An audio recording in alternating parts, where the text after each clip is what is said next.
Hoy vamos a ver la Cuba de los 50, el tiempo de las grandes orquestas de La Habana. Bueno, a Cuba la habíamos dejado después de la Guerra de la Independencia, cómo llegó hasta esa rumba de los 50 y cómo pasaron tantas cosas en la historia de Cuba que van a determinar el rumbo histórico del continente de América Latina. Resulta que Cuba queda con un nivel de autonomía, digamos, no queda totalmente empeñada como Puerto Rico, pero queda con dos condiciones que son muy complicadas. La enmienda Platt, por medio de la cual cualquier tipo de inseguridad, que cualquier brote, cualquier inestabilidad, cualquier inseguridad que se pueda producir en la zona, da pie para que el ejército norteamericano intervenga en la isla, porque se considera todo el Caribe la zona de seguridad de una nueva potencia en expansión, que en ese caso son los Estados Unidos. Entonces, lo mismo que le ha pasado a la Dominicana, a Haití, todo lo mismo le va a pasar a Cuba, y directamente pactado con el momento de la independencia. Entonces, la enmienda Platt permite la intervención de tropas en Cuba en el momento en que lo consideren conveniente de acuerdo con su seguridad. Y la otra cosita que tiene el detallito, la base de Guantánamo. Guantánamo es una provincia oriental grandísima. En esa provincia hay una base. Entonces, cuando uno oye que allá está la gente de Al Qaeda, eso están en la base, pero la provincia de Guantánamo es una de las provincias más importantes y es muy grande. En esa provincia hay una base. Esa base está en control de los norteamericanos desde el momento mismo en que se pactaron las condiciones de la independencia de Cuba con respecto de España. O sea, con la independencia de Cuba respecto a España, quedó Puerto Rico anexado, como ya vimos, y Cuba quedó autónoma, sí, pero con las condiciones de la enmienda Platt y la base de Guantánamo, actualmente en la misma condición en que quedó en el momento en que se acabó el Imperio Español, porque sigue siendo una base norteamericana. Entonces, esta misma condición del Caribe, que hace que los ejércitos estén supervisando y que haya una autonomía, sí, pero pues digamos hay independencia, pero muy limitada, hace que también se forme un ejército que es como, digamos, el que va como a guiar esta primera etapa de la historia de Cuba, esta etapa de la Cuba republicana. Pero las condiciones mismas del Caribe y las mismas condiciones de Cuba no permiten la formación de una institucionalidad democrática, digamos, no se permite la formación real de un cuerpo de Estado que pueda garantizar el rumbo de la isla, y básicamente los militares van a estar guiando estos primeros 50 años de la historia de Cuba. Entonces hay una inestabilidad muy grande por todo lo que va a ser los procesos de formación de una nación, porque cuando una nación se forma, de aquí a que vea a ver cómo se cuadra y cómo se forma, eso es muy complicado. Hay golpes de Estado, hay un gran poder del ejército por las mismas condiciones en que se dio la independencia, y finalmente entre todos los golpes de Estado se va a asentar una dictadura. Esa dictadura que se va a asentar es la dictadura de Machado. Machado va a ser un dictador desde 1922 y va a instaurar una gran represión, además porque como había siempre las tensiones entre Oriente y La Habana, van a estar presentes, y aún eso no se acaba de resolver, pero las cosas entre Oriente y La Habana, la gran capital, y Oriente las zonas más pobres, las provincias más pobres. Entonces todas las insurrecciones empiezan por Oriente, la misma guerra de independencia empezó por Oriente, los ejércitos eran orientales. Entonces aquí hay estas tensiones entre La Habana, que se va volviendo cada vez más una ciudad esplendorosa, y Oriente, que son las provincias más olvidadas y pobres, que es donde se van a dar las rebeliones. Entre una cosa y otra, con un discurso más o menos populista, sube Machado, y Machado, digamos, se proclama como uno de la gente de Oriente, como uno de los mestizos, como alguien que no forma parte de las élites, pero sin embargo va a enriquecerse y a desatar una represión muy grande, y va a empezar a desarrollar un nivel de corrupción y de represión tan grande, y digamos ya el nivel de ingobernabilidad que él va a desatar va a ser tal que en un momento dado cuando sube Roosevelt, en el 40, ya Roosevelt, pero no Teodoro, sino Franklin Delano Roosevelt. Después, ya cuando en Estados Unidos entra la época del New Deal y todo eso, lo van a bajar porque era un personaje totalmente abyecto en la política, llevaba una dictadura para su propio beneficio personal, una dictadura que no le daba ninguna salida a Cuba y que en un momento dado ya había empezado pues a alterar el equilibrio. Entonces a él lo van a bajar y se crea un estado de caos en el momento en que lo van a bajar. Y ese caos es aprovechado por un sargento, porque imagínense ustedes que los oficiales, los coroneles, no dormían en los cuarteles, sino que se iban a dormir para su casa. Entonces, y al otro día llegaban por la mañana. Entonces los cuarteles quedaban en manos de los sargentos.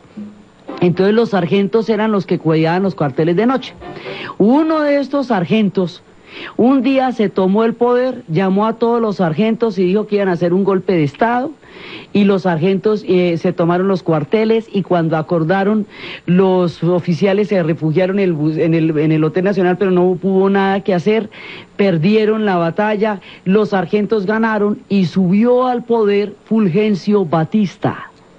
Y Fulgencio Batista sube al poder y lo primero, como él es sargento, lo primero que hace es autonombrarse general de una vez y arranca a enriquecerse a la lata, pero se pone este hombre en serio a enriquecerse, y él lo mismo sube con un planteamiento en que tiene una raigambre más popular y está en contra de la corrupción y reproduce el mismo tipo de corrupción que tenía Machado, y se le va a ir la mano de todo a todo.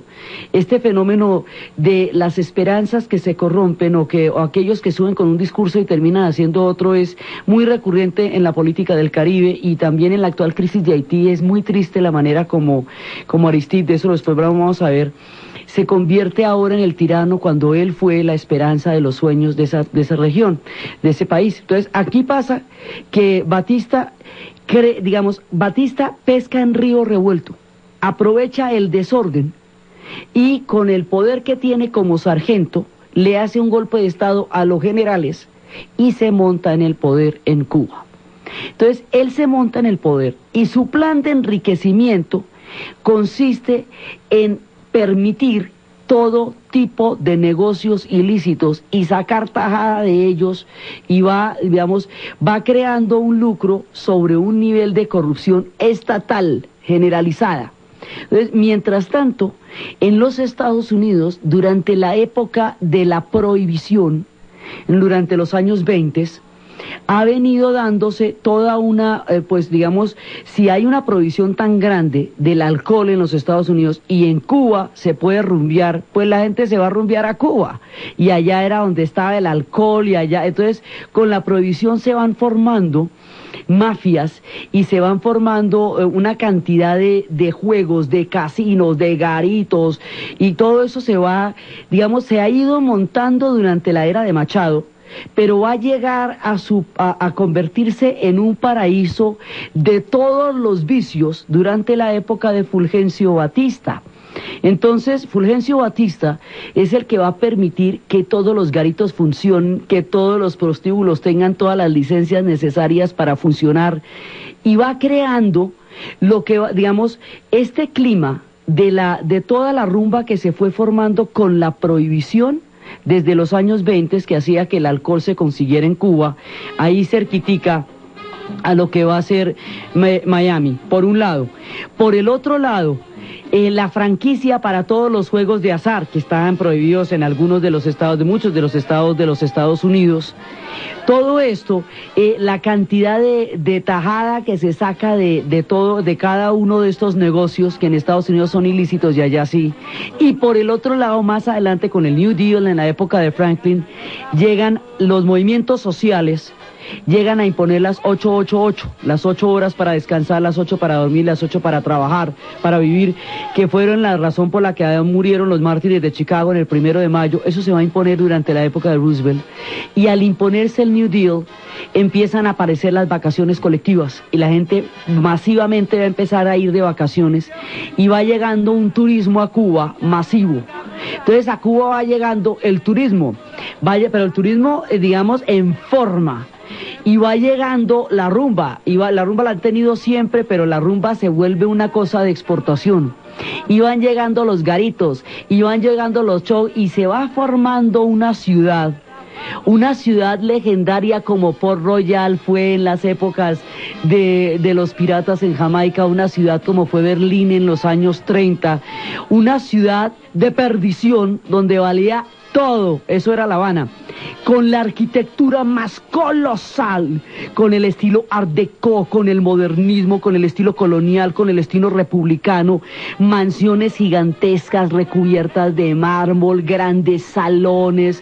Es la época de la música de los grandes salones, es cuando las grandes orquestas, es cuando Damaso Pérez Prado, Casino La Playa, Sonora Matancera, todo, digamos, el Benny Moré, es cuando la época de la gran rumba de La Habana, ahí se gesta uno de los momentos más importantes de toda la música cubana, porque es la época del danzón, es la época del son, es la época de la radio, es cuando la radio sonaba Matamoros y en la radio sonaba el Benny y sonaban los boleros y sonaba la gente que el tiempo olvidaría. Toda la gente de Buenavista, lo que era Mora Portuondo, Ibrahim Ferrer, todo esto sonaban en esa época y la historia los olvida y los va a rescatar a los 90 años Ray Cooder.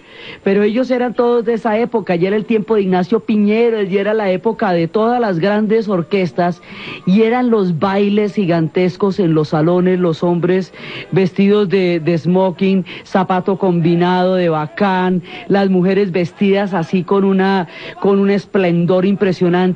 Era el mambo de Pérez Prado, era la Lupita, ¿qué le pasa a Lupita? Todo era esa época que se popularizó tanto en el imaginario de La Habana, corresponde a ese tiempo, los años 40 y 50, que es el tiempo de Batista. Hay un momento que descansa Batista, hay caos y luego se hace nombrar senador después de haber sido a Miami con la mitad del presupuesto nacional y vuelve otra vez y sigue mandando. Otra vez llega donde los sargentos y les dice, aquí Batista, que si siguen conmigo y que sí, que bueno. Entonces, esto se va volviendo, digamos, como a las orillas del imperio, un puerto libre para todo tipo de vicios, se va volviendo en ese momento La Habana, y empieza a sentarse una clase privilegiada y rica alrededor de esta Habana, que va a crear un barrio en las afueras, un barrio sólido, un barrio arquitectónicamente muy bello, que se llama El Vedado. Y se llama Vedado porque entre otras cosas estaba vedado para la mayoría de la población. Ahí era donde vivían los ricos. Las tensiones no solamente entre orientales y entre habaneros, sino entre mulatos, negros, blancos y descendientes de españoles son muy fuertes, porque esta es una sociedad totalmente segregada la que en ese momento se está produciendo. Y está en toda la gran rumba, y detrás de la gran rumba de La Habana, que eso es una cosa como era Manaos en la mitad del Mato Grosso, digamos, esa excelencia del teatro, de la ópera donde cantó Caruso y todo eso, y detrás un pueblo totalmente llevado a la miseria. Debajo de las grandes fachadas de La Habana, de los gigantescos salones, de la música del Benny, de todo el mambo de Pérez Prado, debajo de toda esa luminosidad, de esas lentejuelas de La Habana, detrás de eso había una miseria. Había una miseria aterradora, un pueblo sufriendo una represión sistemática y brutal, prostituido, un pueblo pasando aceite en condiciones de verdadera miseria. Entonces estaba la Gran Habana y era lo que el mundo conocía. Era como la capital de un imperio, metida en una de las tierras más empobrecidas porque se perdieron los precios del azúcar, entonces tocó vivir de lo que, pues del vicio, pues de qué más. Entonces, pues todo el mundo tiene que prostituir para poder vivir en esa Habana, y muchos de los shows y de los cabarets más terribles eran donde estaban los shows desnudos, con actos sexuales explícitos. Muchos de esos personajes que tenían estos shows tan supremamente explícitos y provocadores terminaron después en las condiciones de miseria y con la salud destruida, sin haber podido tener hijos. Hay una novela que se llama Trilogía Sucia de La Habana, de Pedro Juan Rodríguez, que cuenta cómo terminaron algunos de estos grandes de estos grandes shows de cabarets de La Habana. Cuando pasó todo este tiempo, los cogió también a ellos la miseria con el cuerpo agotado, después de un tiempo en que habían sido la diversión de todo el Caribe. Entonces, esta Habana es miserable, segregada, esplendorosa, fastuosa, es todo a la vez. Sí, y es todas las columnas republicanas, y Carpentier tiene una descripción de cómo en cada rincón de La Habana hay una ciudad europea, y hay estilos griegos, y hay estilos modernistas, y hay estilos deco, y cómo cada una de esas influencias fue llegando a La Habana en estado puro, como si se acabaran de inventar el agua tibia, y crearon todos esos, y uno ve barrios como Miramar, que son estructuras totalmente republicanas, donde están las embajadas, y se ve toda una arquitectura de una diversidad y de una solidez que hace que La Habana sea hoy una ciudad patrimonio histórico de la humanidad, y particularmente La Habana Vieja, porque son los mejores ejemplos, digamos, de los mejores ejemplos de la arquitectura del continente, están en la bellísima ciudad de La Habana. Entonces está todo eso, y es la época en que también, es la época que narra Guillermo Cabrera Infante en la novela Tres Tristes Tigres, donde empieza anunciando los cabarets de La Habana, y señoras y señores, y el show, y bienvenidos, en inglés y en español. La mitad de la novela de los Tres Tristes Tigres es la bohemia, la noche, la rumba, los burdeles, y la otra mitad es la ciudad, y las historias de los turistas, y cómo la ven, cómo ve un turista norteamericano La Habana toda como un emporio turístico, y cómo su mujer ve la seducción, el ritmo, la maravilla, y él lo que ve son los dólares que paga. Esa novela de los Tres Tristes Tigres es casi que un fresco de lo que era La Habana en esa época. Escribe como escribían los grandes escritores, porque esta es la época también absolutamente barroca e hiperbólica de Lezama Lima, uno de los más grandes escritores cubanos y de los más complejos de abordar. Entonces Cabrera Infante escribe como Lezama Lima, escribe como Nicolás Guillén, que fue el que más se comprometió con la revolución, escribe como cada uno de los grandes escritores, y en esa novela es, digamos, la novela de La Habana de esta época es Tres Tristes Tigres. Esa es, y La Habana para un infante difunto, son las novelas de Cabrera Infante de esa época. Las de ahora tienen otros relatores, como Pedro Luis Rodríguez y otra gente que está contando La Habana de hoy. Entonces se forma esta Habana con esa, y es la época de la radio, y la radio se va a escuchar por todas partes, y todo el mundo, todo el son se fue escuchando por la radio. Quedaron conservados en acetatos de pasta de 78 revoluciones, cualquier cantidad de testimonios históricos que gracias a ese acetato se pudieron recuperar, porque en cintas magnéticas se hubieran perdido, que se limpiaban con pelos de mulata, que era lo que garantizaba que pudiera resbalar la aguja, y se fue sacando toda la trova santiaguera y todo el son habanero, y todo ese, poco a poco todo ese tesoro histórico se ha ido recuperando, y todas estas historias la bailó mucha gente, y era lo que pasaba en todas las películas, y era el gran esplendor de La Habana, y era la época de la matancera, y era la época en que Celia se va a dar a conocer. Entonces, esto es un semillero de música de los más impresionantes. Más adelante, cuando pase la revolución, muchos de estos músicos se van a ir para Miami, Nueva York, generando el fenómeno de la salsa, junto con Puerto Rico, con toda la vertiente histórica de Puerto Rico, y otros se van a quedar, y van a surgir otros movimientos como la nueva trova cubana, que van a ser los que van a cantar a la revolución que va a tener lugar en esta sociedad, y otros van a ser, algunas orquestas se van a quedar como Iraquere, como Manzanillo, la original de Manzanillo, que se van a quedar en la isla.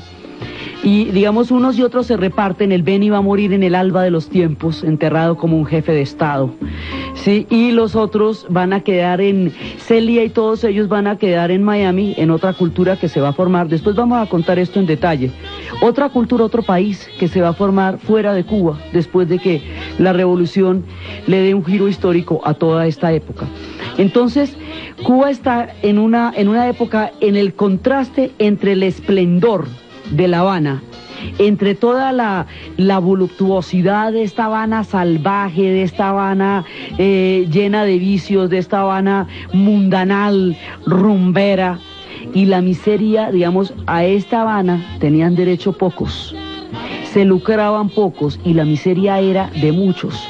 Y las condiciones históricas de la independencia, todo eso seguían sin resolverse en términos de un mundo mulato, o de un mundo mestizo, o de un mundo negro, un mundo jabao, todo digamos, todas las contradicciones de la forma de vida y de ingreso de la gente seguían agudizándose cada vez más, y Batista fomentaba su corrupción sobre una represión brutal. Entonces Batista va a lucrarse de los grandes negocios de los casinos. Y al lucrarse de los grandes negocios de los casinos, le va a abrir las puertas de par en par a dos personajes que se llamarían Lucky Luciano y que se llamarían Frank Costello, inspiradores del Padrino 2.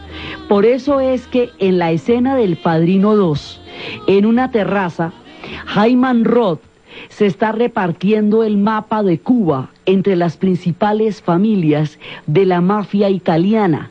Entonces es cuando le da a cada uno un pedazo, y están allá los Barsini, los Tataglia, los Stracci, los Corleoni, están allá en el Padrino 2, y era todos los casinos. Cuando la familia Corleoni va a mover todas primero sus acciones hacia Las Vegas y hacia Nevada, y luego las va a llevar hacia Cuba, y la parte de Cuba es la que va a hacer con Hyman Roth.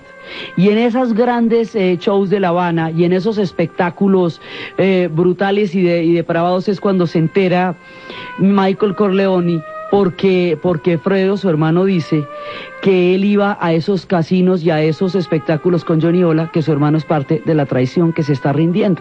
Entonces, digamos, esa historia de Lucky Luciano y Frank Costello la va a tomar Mario Puzo y la va a llevar al cine con El Padrino 2, y por eso El Padrino 2 tiene una parte importantísima que es en Cuba, que es cuando se están repartiendo el mapa de cómo van con los casinos, y cómo van con la prostitución, y cómo van con el juego, y cómo van con todas las utilidades que se está produciendo de la gigantesca industria del vicio, que es La Habana, a 90 millas de Miami. En ese momento, cuando estaban en eso, durante la Segunda Guerra Mundial, en un momento dado, ellos son los dueños del Hotel Nacional. Hoy por hoy sigue siendo una de las cosas más bonitas que hay en La Habana. Cuando estaban en esa época de la guerra, en ese momento el gobierno norteamericano pactó con Lucky Luciano, lo sacó de la cárcel a cambio de que el control de todos los estibadores de los puertos en Estados Unidos agilizara el embarco de armas para Inglaterra durante la Segunda Guerra Mundial, porque si se ponían de parte de Italia, entonces podían boicotear los embarques de armas. Pero la mafia odiaba al fascismo, porque el fascismo la persiguió mucho. Entonces lo sacaron de la cárcel, lo mandaron a Sicilia. En Sicilia la mafia colaboró para ayudar al desembarco de los aliados por Anzio, y de esa manera empezaron todo lo que fue la reconquista de Europa, no solamente pues por un lado por Normandía, pero por el otro lado por todos los desembarcos en Sicilia. Por ahí fue que empezaron subiendo a Sicilia, a Palermo, a Nápoles, y ahí fueron entrando hasta cuando arrestaron a Mussolini. Entonces el pacto de que todos los estibadores que eran italianos van a colaborar con el gobierno norteamericano en el embarque de armas total para la Segunda Guerra Mundial, a cambio de la libertad de acción y de movimiento de Lucky Luciano, era parte de las historias que se movían en La Habana, y era parte del gigantesco tinglado que se estaba dando en un lugar donde en un momento dado las grandes mafias de la época tenían los consorcios y los hoteles más grandes y los lujos más impresionantes. Entonces eso también estaba pasando en La Habana. La Habana era el punto donde todo esto se estaba dando. Entonces eran las grandes orquestas, era la rumba, eran los casinos, eran las mafias, eran los grandes barrios. Esta Habana quedó, digamos, detenida en el tiempo, porque la revolución no la tocó arquitectónicamente, tampoco la restauró, la dejó tal cual, quedó detenida en el tiempo, y la sensación que da La Habana cuando se ve hoy día de estar formando parte de un pasado en alguna parte de un hemisferio, es por eso, porque quedó detenida en el tiempo. Y en esa época, en la época de la rumba de La Habana, se compraron los Cadillacs y los Porsche y los Oldsmobiles, y todo el mundo tenía unos carros, de hecho la gente que tenía plata tenía unos carros de lujo. Esos carros de lujo todavía circulan, 50 años más viejos, con motores soviéticos y repuestos de todas partes. Todavía circulan esos carros, y son los que dan esa sensación de irrealidad y de túnel del tiempo que produce La Habana. Mientras en La Habana la rumba era total, en el mundo se cocinaba el espectro de la Guerra Fría. Mientras se baila el mambo y las grandes orquestas están inaugurando los bailes en los grandes salones de La Habana, mientras todo esto está pasando, mientras están los casinos, mientras están los danzones, el semillero más impresionante de música del continente, porque los sones, la mayoría de las cosas que se recuerdan más entrañablemente son de esta época. Mientras todo eso pasa, se están agudizando las condiciones de miseria y de represión al interior de Cuba. No todo el mundo participa de la rumba de La Habana, ni la rumba de La Habana da para alimentar a toda Cuba. Es la gente que está allá, y no todos están en las mismas condiciones. Entonces, por un lado, hay condiciones muy complicadas, hay condiciones de profunda degradación social, hay condiciones de hambre, hay condiciones de represión. Hay una animadversión hacia la misma situación que está viviendo en ese momento Cuba, y el hambre es una cosa aterradora lo que en ese momento se está viviendo, y la falta de autonomía, la falta de una salida política que les permita, como organizarse como país, porque es que el garito y no es proyecto, usted no puede tener un país cuyo proyecto sea exclusivamente, la rumba, los burdeles y los grandes salones de baile, porque pues eso no es serio, ¿sí? Entonces también es como buscándole una salida política a esto, por un lado. Por otro lado, huyendo de una represión que se hace cada vez más brutal y más pesada, y que va infiltrando cada vez más los tejidos de la sociedad cubana. Por el otro lado, buscando oportunidades para una gran cantidad de gente que está completamente bloqueada y que no tiene acceso ni a la comida, ni a la educación, ni a nada en esa sociedad. Todas esas, que son los mismos problemas que han tenido todas las demás islas del Caribe, pues aquí también los tienen, y los tienen en grado sumo. Y eso va a crear un caldo de cultivo para un proceso histórico que es particular de la isla de Cuba. Por un lado, ese proceso histórico, que se conocerá como la Revolución Cubana, va a entroncar en un momento dado en un orden mundial grandísimo que se va a llamar la Guerra Fría.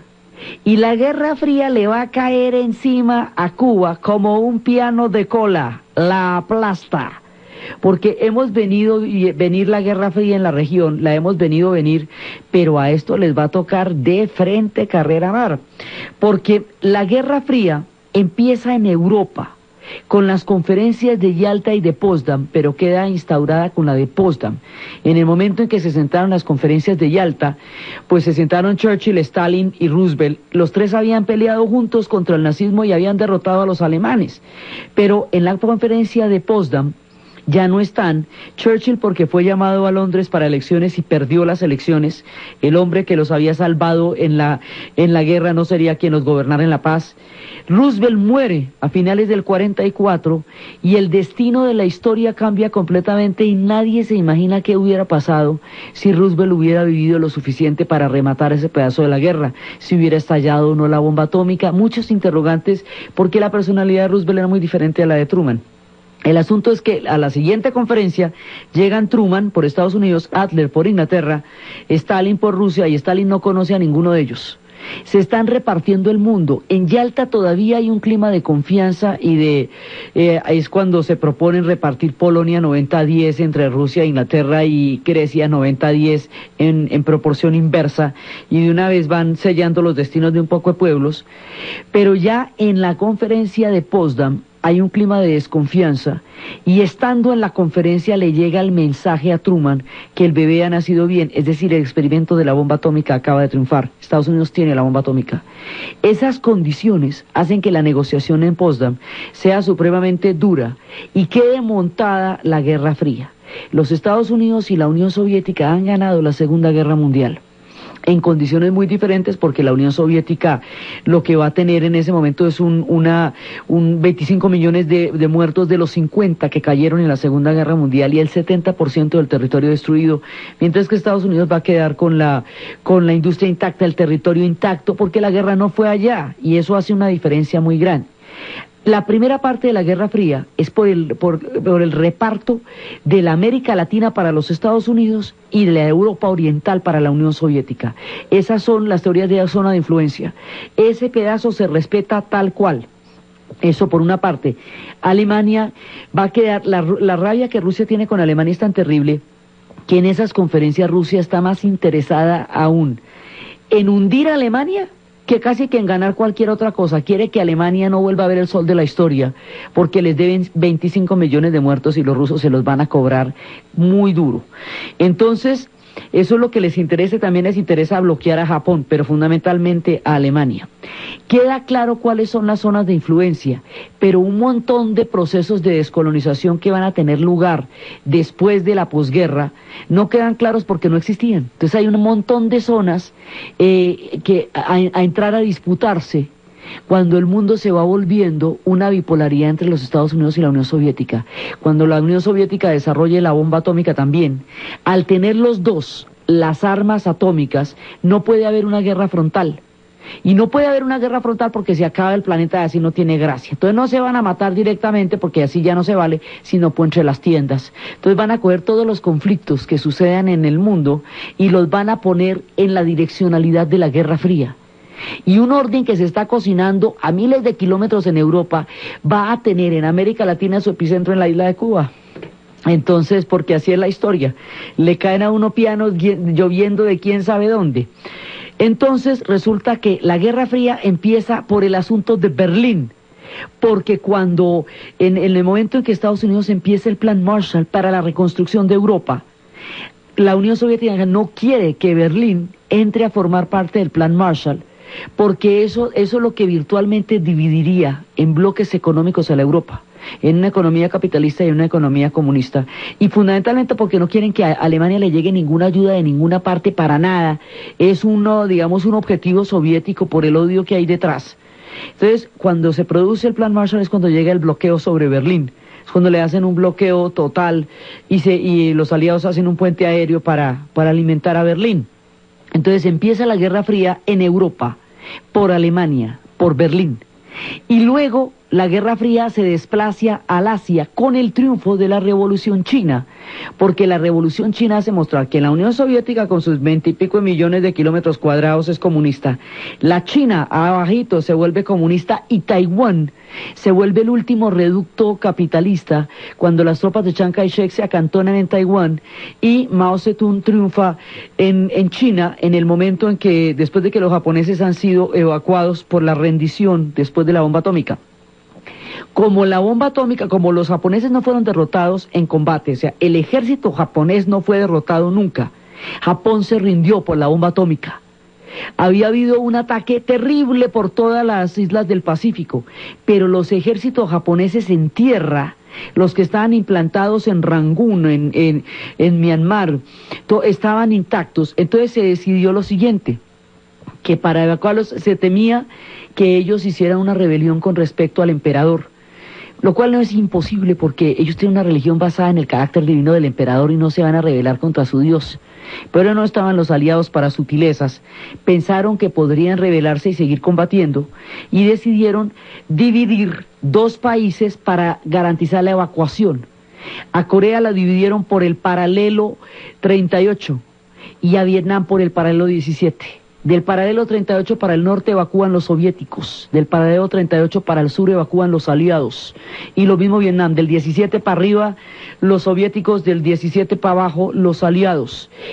Dicen que esto es un arreglo temporal, que solamente para evacuar los ejércitos, y que una vez que se termine la evacuación de los ejércitos japoneses se van a reunificar los dos países, y en ninguno de los dos casos cumplieron.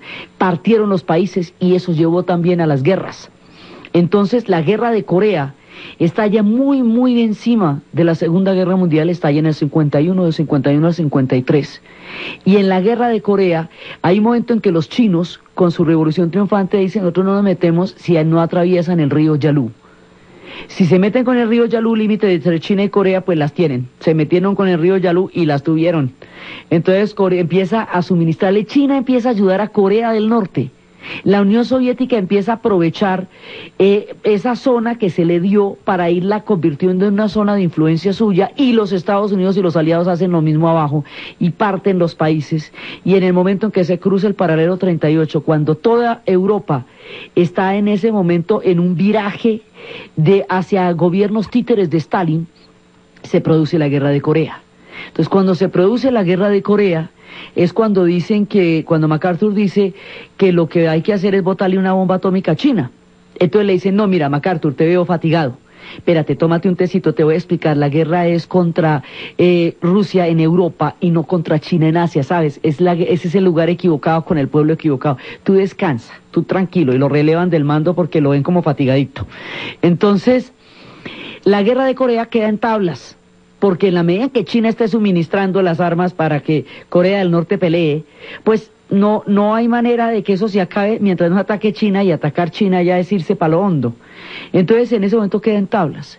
El resultado de la guerra de Corea hace pensar que un senador de los Estados Unidos dice que no hay sustituto para la victoria, que si no hubo en ese momento una victoria contundente en la guerra de Corea es porque elementos comunistas han venido infiltrando los altos círculos de la política norteamericana hasta el Pentágono y la Casa Blanca, y que hay que depurar a la Casa Blanca y a los Estados Unidos de los elementos comunistas para que Estados Unidos desempeñe su papel histórico, y eso se va a conocer como el macartismo, la era del senador McCarthy. Entonces McCarthy desarrolla una histeria anticomunista en la cual empieza a perseguir a todo el mundo, sobre todo la persecución va a caer de una manera terrible sobre la gente de los medios de comunicación. Televisión, radio y cine marcan durísimo y van a prohibir los cómics, Lorenzo y Pepita, porque son una burla al modo de vida americano. Blondie se llamaba, la prohibieron. Pues sí, por supuesto, ni hablar de Robin Hood, ¿no? Entonces van a prohibir esto se va a volver la lista negra. Chaplin tiene que abandonar los Estados Unidos por la quimera del oro, y toda una generación de grandes escritores de la novela negra policíaca norteamericana van a quedar en la lista negra. Los grandes, Dashiell Hammett, Lillian Hellman. Hay una película que se llama El Testaferro, dirigida por Martin Reed, protagonizada por Woody Allen, donde cuentan la historia del macartismo. Entonces el macartismo desata una intolerancia, una histeria y una sospecha hacia cualquier cosa que sea comunismo, que termina siendo contra cualquier cosa que sea disidencia. Hay un clima supremamente hostil en ese momento, y en la Unión Soviética la cosa también está radicalizada. Y mientras están pasando todo este montón de cosas, en Cuba se va a presentar una revolución. Y esa revolución a 90 millas de Miami va a quedar atenazada entre un orden histórico que está tomándose el planeta. La Guerra Fría es el conflicto más prolongado, más costoso de todas las guerras modernas, porque va a durar 40 y pico de años, porque se gastaron en armamento nuclear, lo que en ejércitos, en armamentos convencionales. Con eso se hubiera podido alimentar la población mundial, la cantidad de esos que usted quiera.